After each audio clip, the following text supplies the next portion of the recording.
For ज्ञान NCERT channel.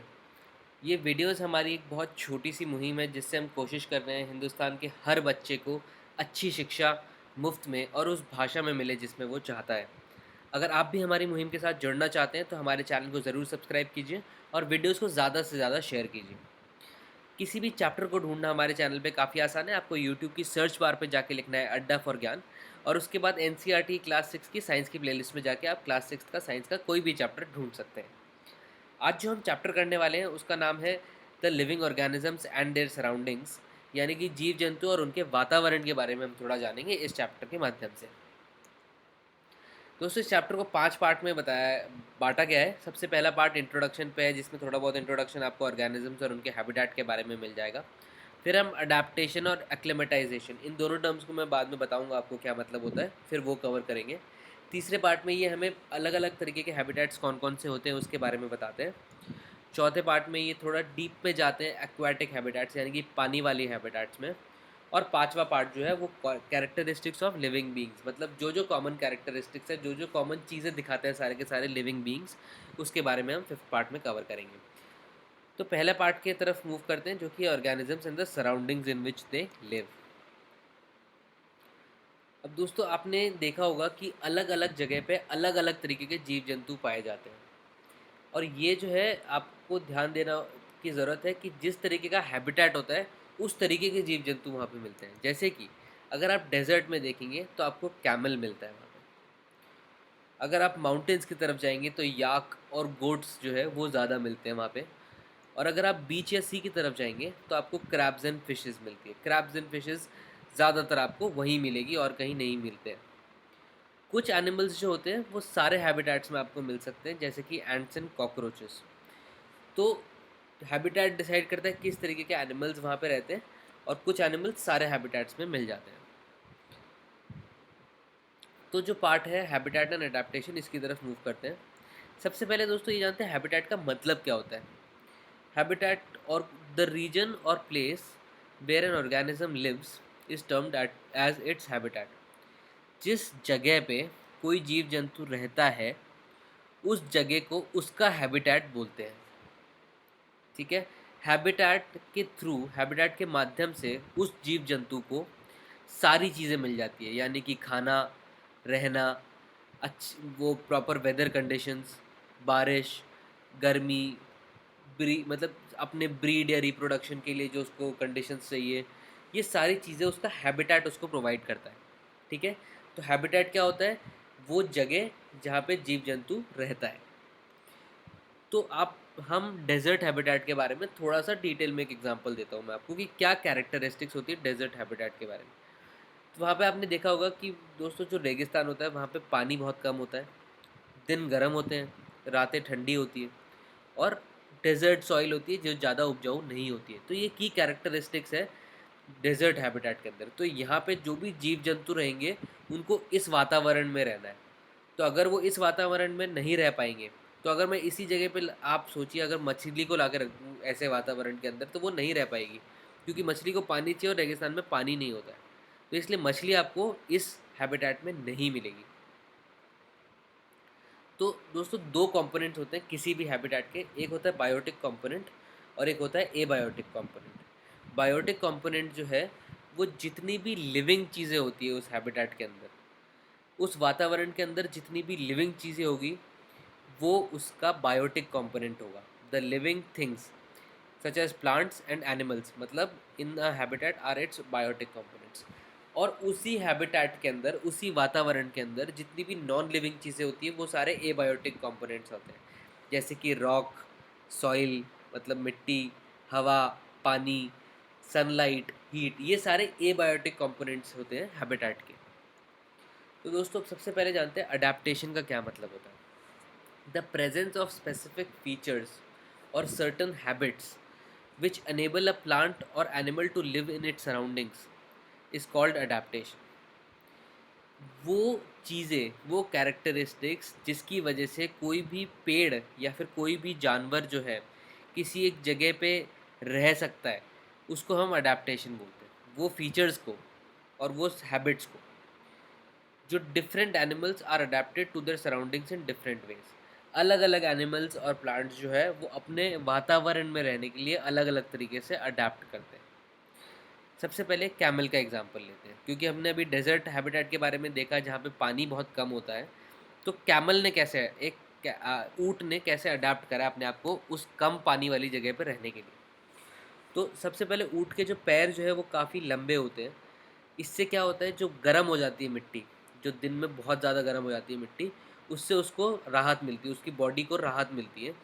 और वो उसके स्टमक और जो बाकी वाइटल ऑर्गन्स है, बाकी मेन ऑर्गन्स है उसकी बॉडी के, वहाँ तक जो ज़मीन की गर्मी है वो नहीं पहुँच पाती। ऊँट जो है वो बहुत स्मॉल क्वांटिटी में यूरिन करता है, बहुत कम क्वांटिटी में यूरिन करता है।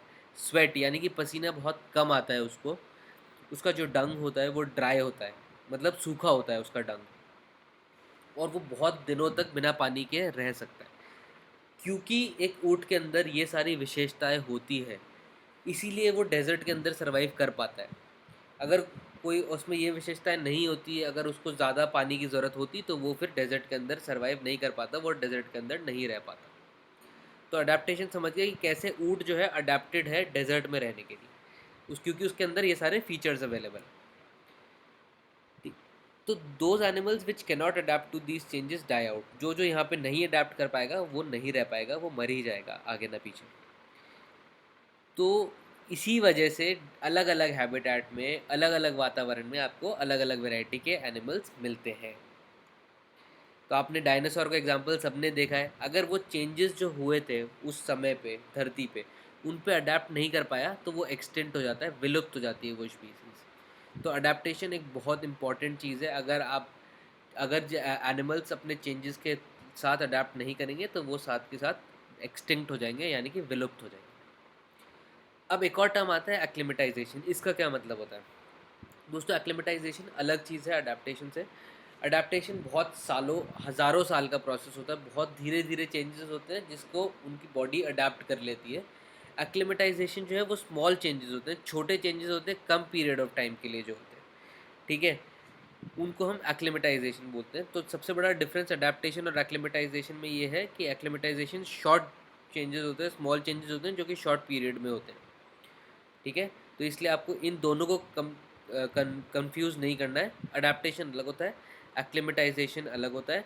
और कई बार एक्लिमेटाइजेशन जो है वो टेम्परेरी भी होता है इन नेचर में, अडेप्टेशन परमानेंट होता है। अडेप्टेशन वाले चेंजेस वापस नहीं होते हैं। तो अब हमने कैमल का एग्जांपल देख लिया डेजर्ट में, क्योंकि अब हम डेजर्ट की बात करें तो थोड़ा और डिटेल में जाते हैं कि डेजर्ट में बाकी ऑर्गेनिजम्स कैसे रहते हैं, उन्होंने कैसे अडेप्ट करा है अपने आप, अपने शरीर को और अपनी हैबिट्स को, अपने तौर तरीक़ों को। तो रैट्स और स्नेक्स जो है वो भी मिलते हैं डेजर्ट के अंदर। उन्होंने देखिए क्या करा है दोस्तों, आपने देखा होगा कि वो एक ऐसी टनल्स बना लेते हैं मिट्टी के अंदर जाके, और दिन में पूरा दिन वो लोग अंदर ही रहते हैं। तो उन्होंने दिन की जो गर्मी है उससे अपने आप को बचाने के लिए क्या करा, इन टनल्स में जाके जाके रहते हैं और वो बाहर नहीं निकलते हैं। और ये बहुत नीचे बनाते हैं ज़मीन के अंदर जाके। ये रात को ही बाहर निकलते हैं जब यहाँ पे थोड़ा वातावरण ठंडा हो जाता है। तो इन्होंने अपने हैबिट्स को, अपने तौर तरीक़ों को इस तरीके से अडैप्ट कर रखा है। और अब प्लांट्स कैसा करते हैं? अब ये प्लांट आपने बहुत कॉमन है जो कि डेज़र्ट में आप सबको पता है कैक्टस मिलता है। तो इसमें देखिए आप क्या-क्या विशेषता है, किस वजह से ये वहाँ पे उग पाता है डेज़र्ट के अंदर। इसके अंदर दोस्तों आप देखेंगे कि लीव्स नहीं होती है। मतलब ज़्यादातर डेज़र्ट के जो प्लांट्स हैं उनमें लीव्स नहीं होती है, या फिर बहुत छोटी होती है और स्पाइन्स होते हैं। तो लीव्स क्या करती है, लीव्स हमने पहले चैप्टर में पढ़ा है कि लीव्स ट्रांसपिरेशन करती है, मतलब पानी लूज़ करती है।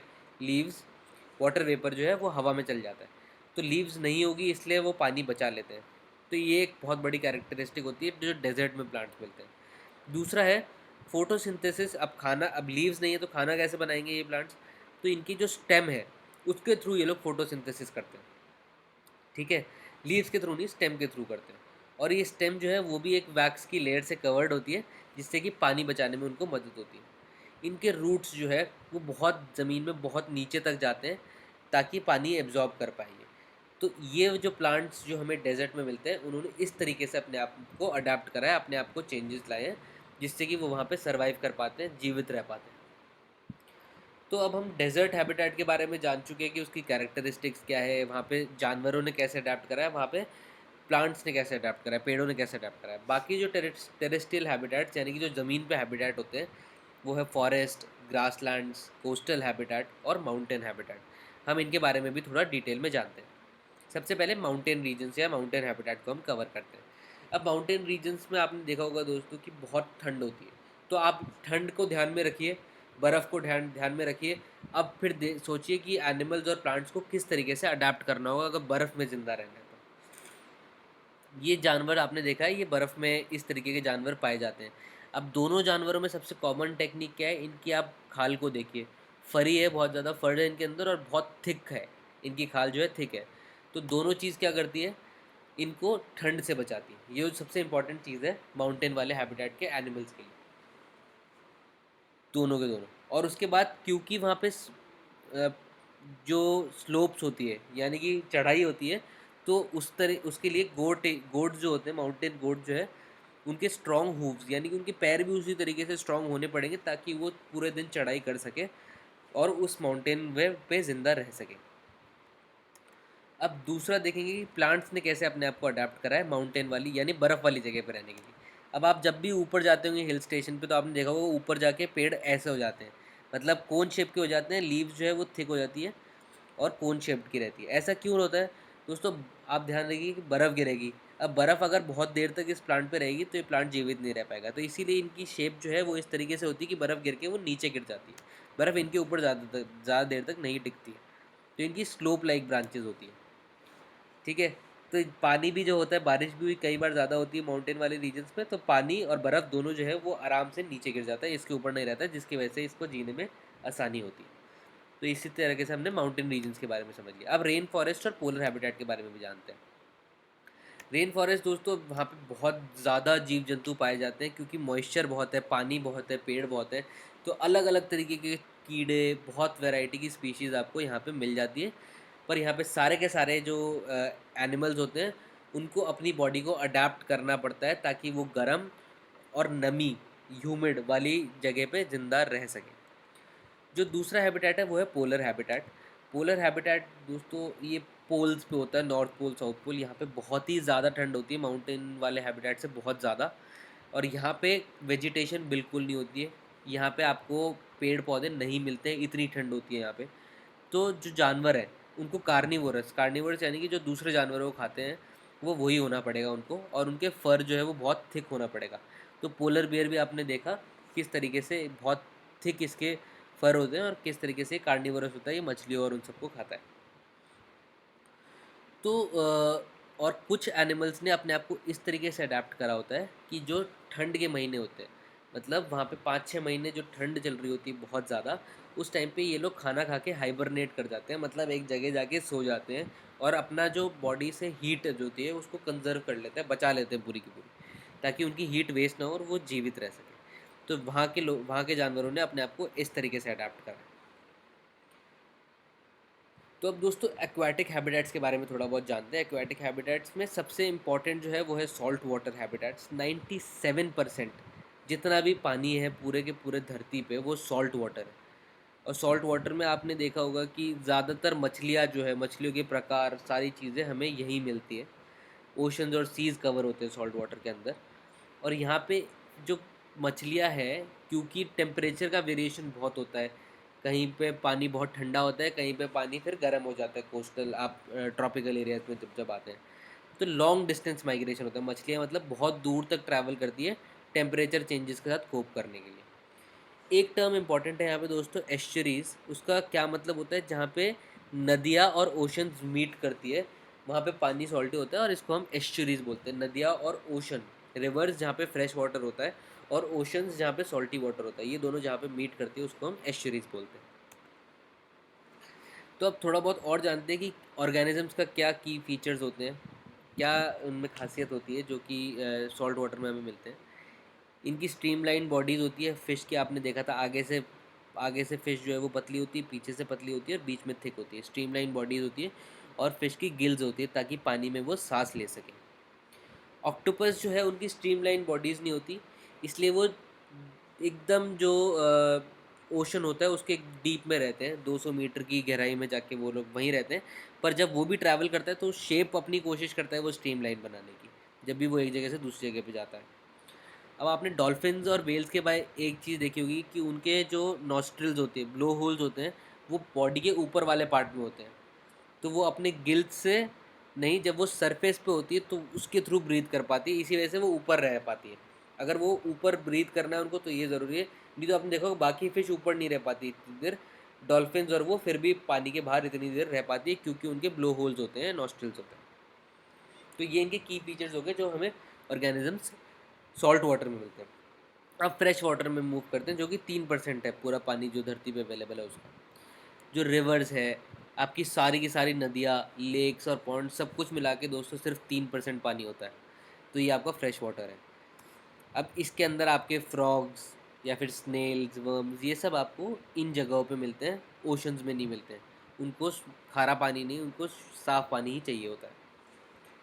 अब प्लांट्स कैसे कैसे यहाँ पे अडाप्ट करते हैं फ्रेश वाटर के अंदर, ये बहुत रोचक जानकारी आपको यहाँ पे पता चलेगी। सबसे पहले प्लांट्स जो है दो तरीके के हो सकते हैं, या तो प्लांट्स एकदम पानी के अंदर ही हो सकते हैं, या फिर प्लांट्स ऐसे फ्लोट कर सकते हैं जैसा कि आप इस पिक्चर के अंदर देख सकते हैं। तो हाइड्रिला जो है वो एक एग्जांपल है, जो वो प्लांट जो कि एकदम नीचे उगता है पानी के अंदर, और वाटर लिली या फिर लोटस, ये एग्जांपल्स हैं जो कि फ्लोट करते हैं सरफेस के ऊपर। ठीक है, तो अब ये प्लांट्स ने कैसे अडाप्ट करा है अपने आप को कि इनकी रूट्स जो है वो बहुत छोटी होती है, रूट्स ज़्यादा डीप नहीं होती क्योंकि पानी इनको ज़्यादा चाहिए नहीं, पानी के अंदर ही उगते हैं ये। तो इनका रूट्स का बस एक ही काम होता है कि प्लांट को एक जगह पे रखें, इधर उधर ना जाए प्लांट, उसको अपनी जगह पे रख सकें। तो रूट्स का ये काम होता है। अब इनकी स्टेम्स जो है वो बहुत लंबी होती है, हॉलो होती है, हल्की होती है और खाली होती है स्टेम्स। ये क्या करती है कि जैसे पानी का मूवमेंट होता है, पानी में है तो पानी इधर उधर तो होगा, पानी इधर उधर तो साथ में ये भी थोड़ा बहुत मूव कर लेती है, तो वो फ्लेक्सिबिलिटी प्रोवाइड कर देती है स्टेम्स इन इन प्लांट्स को। और ये सरफेस होता है, पानी का जो सरफेस है वहाँ तक आता है और उसके बाद ऊपर बना लेती है वो प्लांट्स में जो फ्लोट करते हैं सरफेस पे।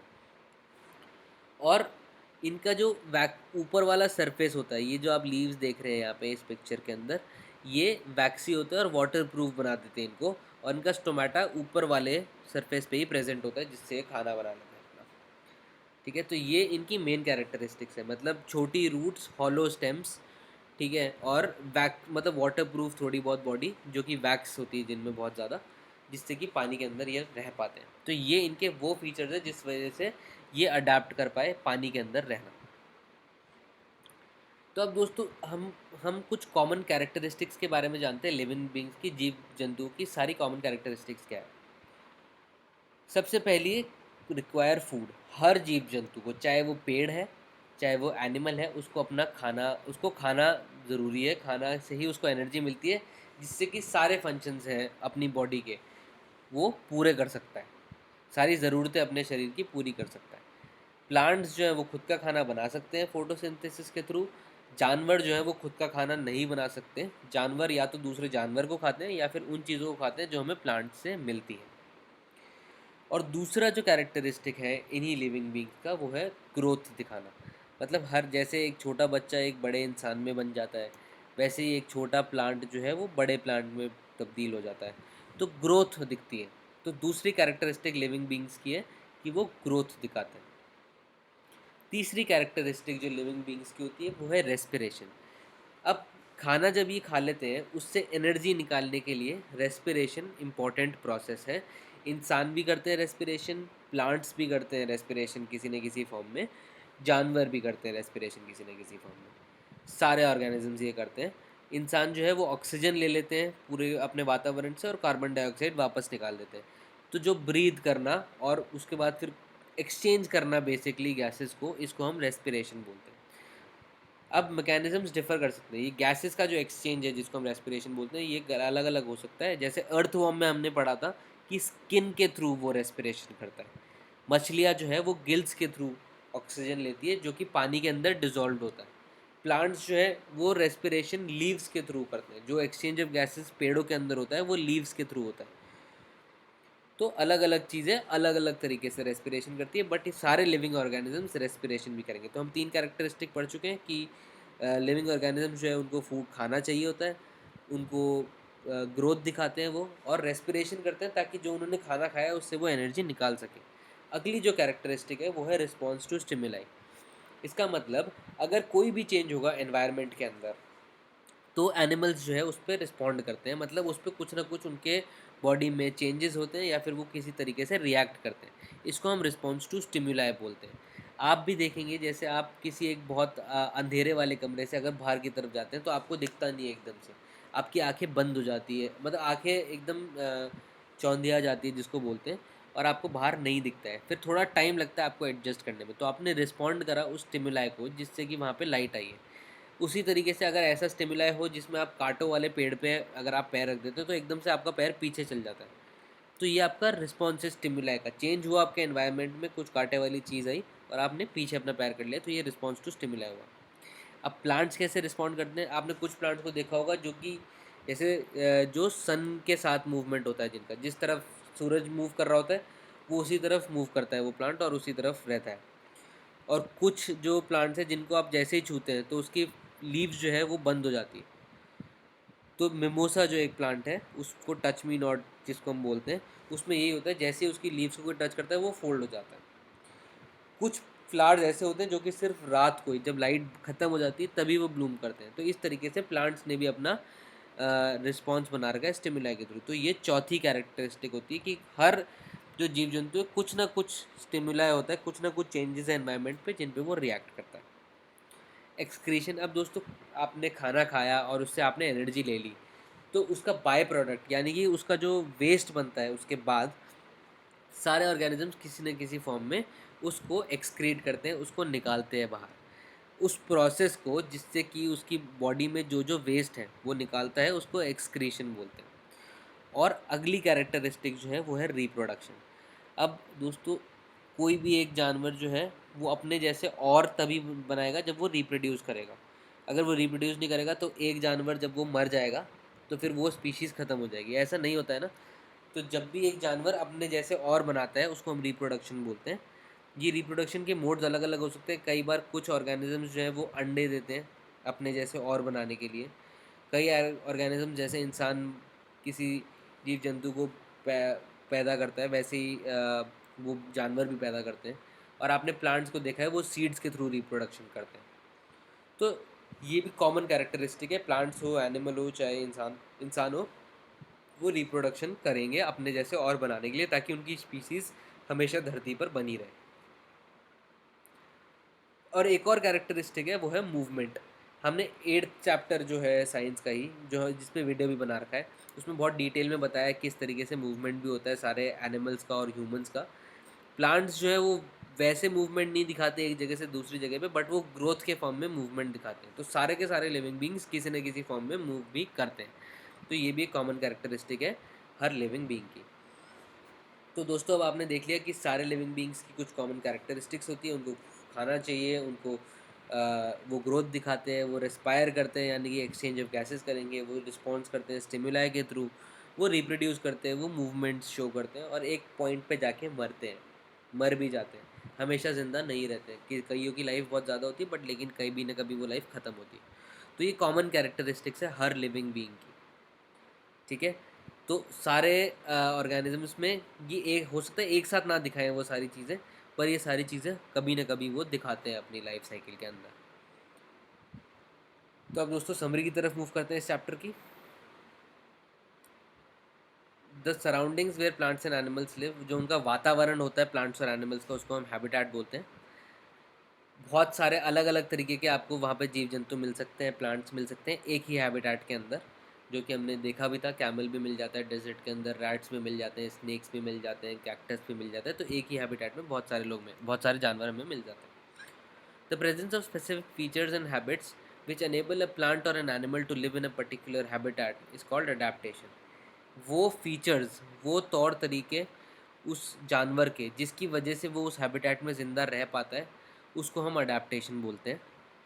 बहुत अलग अलग तरह के हैबिटेट्स होते हैं, पर हमने दो मेन ग्रुप्स होते हैं इनके, टेरेस्ट्रियल जो कि लैंड पे होते हैं और एक्वाटिक जो कि वाटर पे होते हैं। ये मेन ग्रुप्स होते हैं, ब्रॉड ग्रुप्स होते हैं, इनके अंदर अलग अलग तरीके के हैबिटेट्स आपको मिल सकते हैं। अलग अलग तरीके के ऑर्गेनिजम्स प्रेजेंट होते हैं हैबिटेट्स के अंदर। Plants animals and micro organisms together constitute the biotic components, जो कि लिविंग जो भी लिविंग पार्ट होता है उसको बायोटिक कंपोनेंट बोलते हैं, जो भी नॉन लिविंग पार्ट होता है उसको एबायोटिक कंपोनेंट बोलते हैं। Rock, soil, water, light, temperature, वो सारे एबायोटिक कंपोनेंट्स हो जाते हैं। Living things have certain common characteristics, जो हमने देखा कि उनको खाना चाहिए, वो रिस्पायर करते हैं, मतलब एक्सचेंज ऑफ गैसेस करते हैं, वो एक्सक्रीट करते हैं, रिस्पॉन्ड करते हैं अपने चेंजेस टू स्टिमुलाई, वो रिप्रोड्यूस करते हैं, ग्रो करते हैं, मूवमेंट दिखाते हैं, ये सारे उसकी कॉमन कैरेक्टरिस्टिक्स हो जाते हैं। तो आइए अब हम एक्सरसाइज की तरफ मूव कर जाते हैं। सबसे पहला क्वेश्चन जो है वो ये पूछ रहे हैं हैबिटेट होता क्या है। हमने ये देखा कि किसी भी जो जीव जंतु है उसके जो वातावरण है उसको हम हैबिटेट बोलते हैं। The place where organisms live is called habitat. Habitat means a dwelling place. The habitat provides food, water, air, shelter and other needs to the organism. उसकी जो जो ज़रूरतें हैं वो हैबिटेट पूरी करता है। How are cactus adapted to live in desert. अब हमने देखा था कैक्टस कैसे डेजर्ट में लिव कर पाते हैं, कैसे ज़िंदा रह पाते हैं, कि उनके लीफ जो है, लीफ नहीं होती उनके अंदर, वो रिप्लेस कर दी जाती है एक स्पाइन से, जिससे कि ट्रांसपिरेशन ना हो, पानी लूज़ ना करे वो। स्टेम से फोटोसिंथेसिस करते हैं वो। थिक वैक्सी लेयर जो है वो होती है उनकी स्टेम पे, जिससे कि पानी वो रिटेन कर लेते हैं। और रूट्स जो है वो काफ़ी अंदर तक जाते हैं ज़मीन में, जिससे कि वो पानी एब्जॉर्ब कर पाए। तो ये सारी चीज़ें हैं जिसके थ्रू कैक्टस जो है वो सर्वाइव कर पाता है डेजर्ट के अंदर, जहाँ पे पानी बहुत कम होता है। अब अगला क्वेश्चन जो है वो फिल इन द ब्लैंक्स है। The presence of specific features which enable a plant और an animal to live in a particular habitat, ये क्या बोलते हैं, हम इसको अडेप्टेशन बोलते हैं। The habitats of plants and animals that live on land are called dash habitat. जो लैंड पे रहते हैं, जो ज़मीन पे रहते हैं, उसको हम टेरेस्ट्रियल हैबिटेट बोलते हैं। The habitats of plants and animals that live in water, जो पानी में रहते हैं, उसको हम एक्वाटिक हैबिटेट बोलते हैं। Soil, water and air are dash factors of an habitat. तो आपने देखा था कि लिविंग कंपोनेंट होता है, नॉन लिविंग कंपोनेंट होता है, ये सारे नॉन लिविंग कंपोनेंट्स हैं, और इनको हम ए बायोटिक कंपोनेंट्स बोलते हैं किसी भी हैबिटेट में। Changes in our surroundings that make us respond to them, उन चेंजेस को हम क्या बोलते हैं, स्टिमुलाई। तो ये पाँचों फिल इन द ब्लैंक्स इस तरीके से कवर हो गए। अब क्वेश्चन अगला जो है वो है, which of the things in the following list are non living. Plough, mushroom, sewing machine, radio, boat, water hyacinth, earthworm, इनमें से कौन कौन सी नॉन लिविंग चीज़ें हैं। तो प्लाउ भी नॉन लिविंग है, सुइंग मशीन नॉन लिविंग है, रेडियो नॉन लिविंग है, और बोट नॉन लिविंग है। ये सारे नॉन लिविंग चीज़ें हैं। Give an example of a non living thing which shows any two characteristics of living things. अब दोस्तों गाड़ी को आपने देखा होगा, गाड़ी मूव भी कर सकती है, तो मूवमेंट एक कैरेक्टरिस्टिक था लिविंग थिंग्स का। दूसरा क्या कैरेक्टरिस्टिक था, कि वो ऑक्सीजन चाहिए उसे, उसको उसके अंदर जो फ्यूल होता है, जो तेल होता है, उसको जलाने के लिए ऑक्सीजन की ज़रूरत होती है। तो ये दोनों कैरेक्टरिस्टिक दिखाता है, जो कि लिविंग थिंग की भी है। पर लेकिन हमें पता है कि वो लिविंग थिंग नहीं है। कार रिप्रोड्यूस नहीं कर सकता जैसे, अपने जैसे वो खुद और नहीं बना सकती कार, तो इसलिए वो नॉन लिविंग थिंग है car. Which of the following things listed below were once a part of a living thing. इनमें से कौन सी चीज़ें पहले एक लिविंग थिंग का पार्ट थी। Butter, leather, soil, wool, electric bulb, cooking oil, salt, apple और रबर।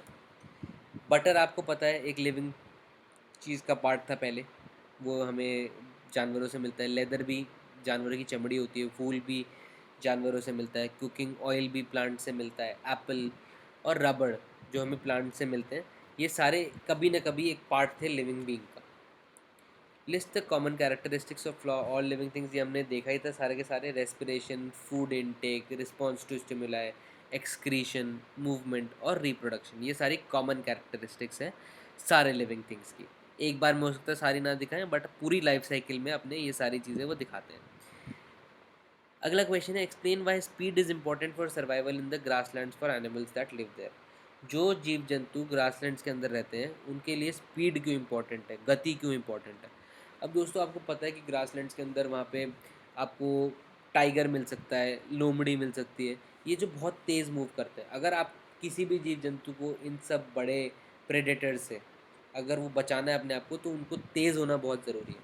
तो इसलिए खुद को बचाने के लिए, ताकि वो वहाँ पे ज़िंदा रह सके और किसी और का जीव जंतु का खाना ना बने, इसलिए उनकी स्पीड बहुत ज़रूरी है। तो टाइगर ईट्स डियर, आपको पता है कि डियर को खा लेता है, तो डियर भी बहुत तेज़ भागता है। तो deer has to run faster. अगर डियर हमेशा ही धीरे भागेगा टाइगर से, तो डियर को हमेशा टाइगर खा लेगा और वो उसकी स्पीशीज़ आगे नहीं बढ़ पाएगी, ख़त्म हो जाएंगे डियर। तो दोस्तों इसके साथ ये चैप्टर ख़त्म होता है। अगर आपको और ऐसे वीडियोस चाहिए चैप्टर को समझने के लिए तो हमारे चैनल को ज़रूर सब्सक्राइब कीजिए। अगर आपका कोई भी सवाल है तो आप कमेंट सेक्शन में ज़रूर लिखिए, हम उनके लिए या तो कोई वीडियो बनाएंगे या कमेंट सेक्शन में आपका सवाल को सॉल्व करने की कोशिश करेंगे। Thank you for joining us.